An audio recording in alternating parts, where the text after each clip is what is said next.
ओम नमः शिवाय। नमस्कार दोस्तों, स्वागत है आप सभी का एक बार फिर से आपके अपने यूट्यूब चैनल खुशहाल ज़िंदगी में। दोस्तों 28 अक्टूबर दिन शनिवार शरद पूर्णिमा के दिन लगने वाला है साल का अंतिम चंद्र ग्रहण। यह चंद्र ग्रहण शुभ नहीं माना जा रहा है क्योंकि एक ही पखवाड़े में दो ग्रहण लग चुके हैं। पहले सूर्य ग्रहण लगा था, इसके बाद चंद्र ग्रहण लग रहा है। आज लगने वाला चंद्र ग्रहण का प्रभाव पूरे दुनिया पर होगा।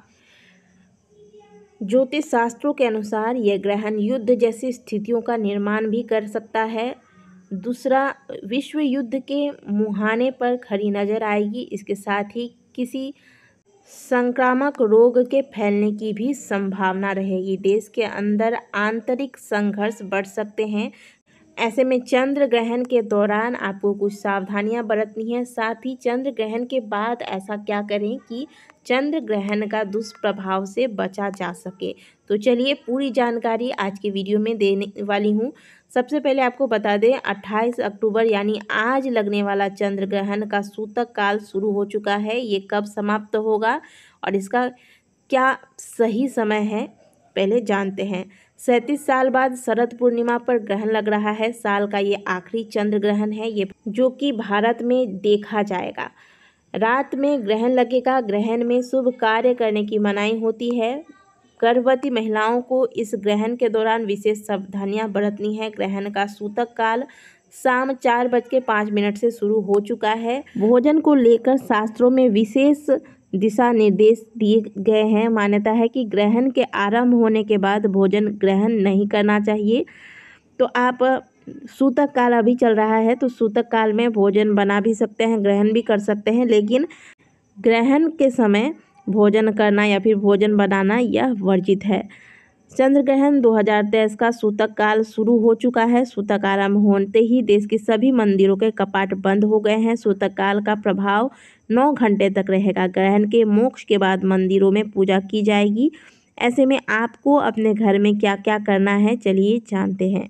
भारत में चंद्र ग्रहण दिल्ली, गुवाहाटी, जयपुर, जम्मू, कोल्हापुर, कोलकाता, लखनऊ, मुंबई, नागपुर, पटना, रायपुर, राजकोट, रांची, शिमला, सिलचर, उदयपुर, उज्जैन, वडोदरा, वाराणसी, प्रयागराज, चेन्नई, हरिद्वार, द्वारका, मथुरा, हिसार, बरेली, कानपुर, आगरा, रेवाड़ी, अजमेर, अहमदाबाद, अमृतसर, बेंगलुरु, भोपाल, भुवनेश्वर, चंडीगढ़, देहरादून, लुधियाना समेत कई शहरों में नजर आएगा।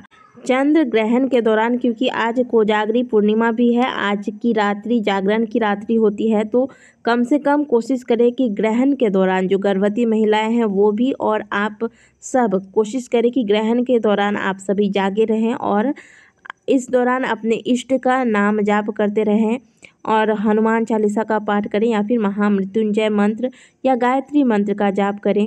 अगर एकांत में बैठकर जाप करें तो अच्छा है। अगर जाप नहीं कर पा रहे हैं तो कम से कम इनका श्रवण करें। मोबाइल में आप कोई पाठ लगा लें और इसका श्रवण करें। चंद्र ग्रहण के समय, चंद्र ग्रहण का आरंभ 29 अक्टूबर देर रात 1:06 से होगा और इसका समापन 29 अक्टूबर को ही देर रात 2:24 पर होगा। तो करीब 1 से 1.5 घंटे आप सभी को कम से कम जागरण करना है। जो गर्भवती महिलाएं हैं, आप अगर लेट कर भी रहती हैं तो बहुत ज़्यादा हाथ पैर आप ना मोड़ें। और कोई, वैसे रात का समय है फिर भी आपको बता दूं, कोई काट छाट वाली कार्य नहीं करना है। सुई धागे वाला कार्य ग्रहण के दौरान नहीं करना चाहिए गर्भवती महिला। ग्रहण के दौरान आप किसी मंत्र की साधना करते हैं तो यह बहुत ही अच्छी बात है। आप ऐसे में आज, क्योंकि लक्ष्मी पूर्णिमा यानी कि शरद पूर्णिमा है, तो आज ऐसे में आप माँ लक्ष्मी के मंत्र का भी जाप कर सकते हैं। मंत्र है ओम श्रीम ह्रीम क्लीम श्री सिद्ध लक्ष्मी नमः। इस मंत्र का 108 बार जाप करें, इससे माँ लक्ष्मी की कृपा प्राप्त होती है। इसके अलावा आप दुर्गा माँ के 108 नामों का स्मरण कर सकते हैं। अब ग्रहण समाप्त होने के बाद आपको क्या करना है, 29 अक्टूबर से कार्तिक मास का आरंभ हो रहा है। तो जैसे ही अगर आप मध्य रात्रि में जाग रहे हैं और अगर जागे रहते हैं तो अवश्य उसी समय स्नान करें और पूरे घर में गंगा जल का छिड़काव करें।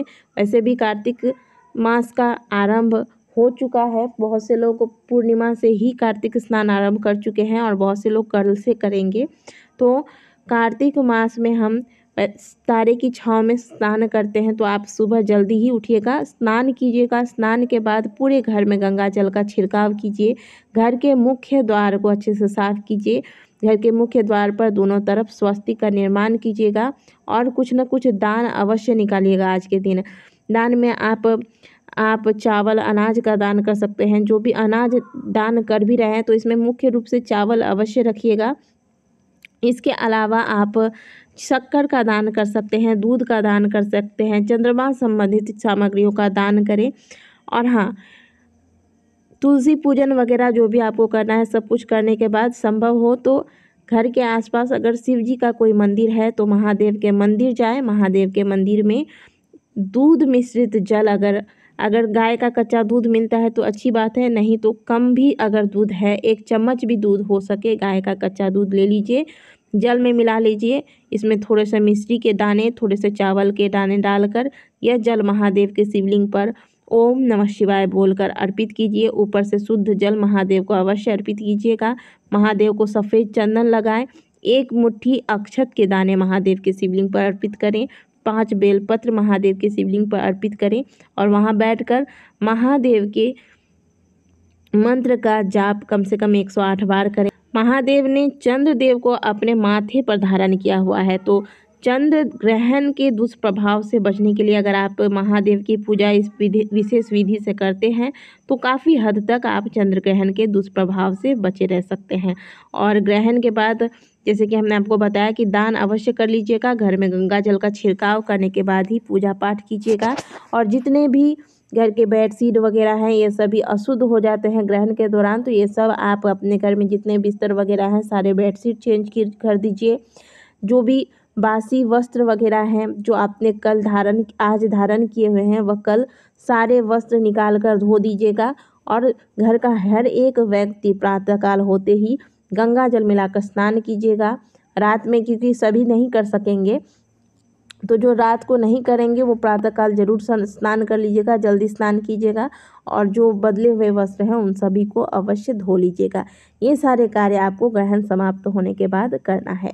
और दान जो आप निकालेंगे, ऐसा नहीं कि दान निकाल कर बस रख दिया और 2-3 दिन तक पड़ा हुआ है। दान आप जैसे ही निकालते हैं पंडित जी को जाकर पहुंचा दें, ये सबसे अच्छा होगा ताकि इसका फल आपको प्राप्त हो सके। दान भी सही समय पर करना चाहिए, केवल निकाल कर रख देना ये कोई दान नहीं है। आप जाकर पंडित जी के हाथ में देकर उनका चरण स्पर्श करें। तो ये सारे कार्य कर लीजिएगा। वीडियो को लाइक अवश्य कीजिए। और कल हम कार्तिक मास के महात्म्य की कथा, प्रत्येक दिन की महात्म्य की कथा कल से हम आरंभ करने वाले हैं अपने चैनल पर। तो कार्तिक मास के महात्म्य की कथा को अवश्य श्रवण कीजिएगा। तब तक के लिए ओम नमः शिवाय, हर हर महादेव।